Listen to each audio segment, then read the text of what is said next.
Hello, welcome back to another 1001 Beers You Must Try Before You Die. This is beer review 499.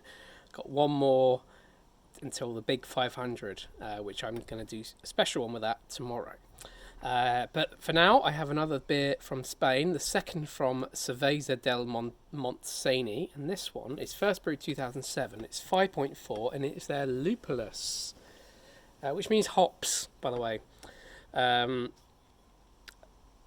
Lupulus maximus, I think, means hops in general. There is a story about it, but let's get this open now. I'm going to be a bit more careful with this one because I think I'm quite sure that this is also unfiltered and top fermented. So let's hopefully, get a bit windy out here.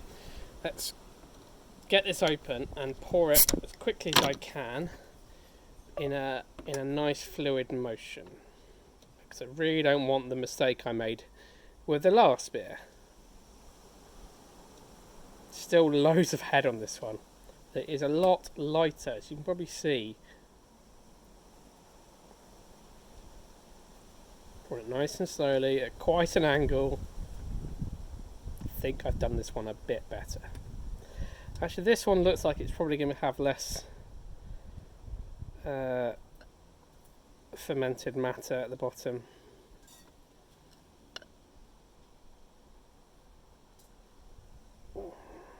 Sorry about this. This is taking a little while, but I think. Oh, I got loads of head again.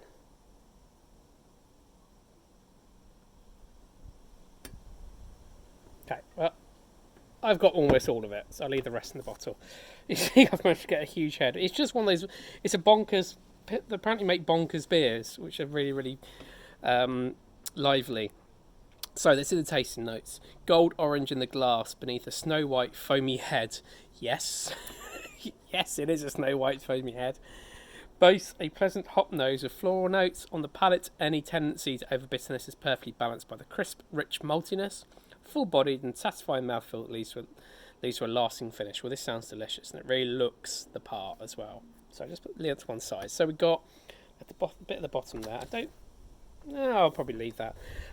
I love this design. I mean, I took up the design before, which had the fermenters, but I like anything that has sort of geometric hops, as it's kind of a few breweries have started doing these sort of geometric hop prints, which I think are just lovely, and I love this sort of not lime green, kind of this light bluey green turquoisey colour. I think it's beautiful.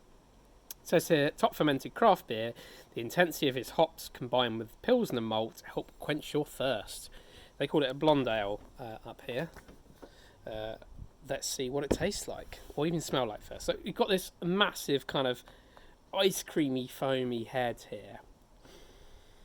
I'm getting hops on the nose.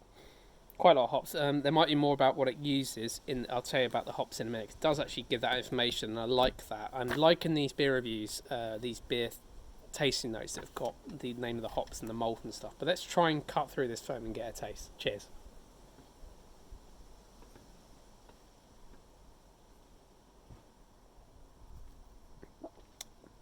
All bit on the nose there. Oh, that's lovely. Oh, it's kind of fruity. It's almost like got a passion fruit taste to it. That is delicious. That's much nicer than English beer. Their English beer was nice, the Malta. If you want to drink an English style beer in Spain, great. This is great. This is lovely. It's lovely and light and fruity. It's got Cascade in it. That's why I like it. Cascade is my second favourite hop after Citra. So let me talk about the ingredients first, and I'll talk a bit more about the beer. It uses Pils malt, caramel malt, and wheat malt, and hops are Cascade, Fuggle, Nugget, Target, and Styrian Golding. Wow, that is a nice mix of hops there. Cascade is lovely. I love Cascade hops. That's a beautiful beer.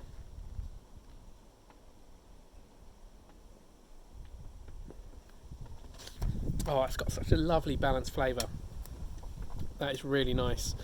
So it's a bit more about the brewer. So the brewer, I spoke about the Malta one, about then organising beer festival and things. This goes a bit more detail.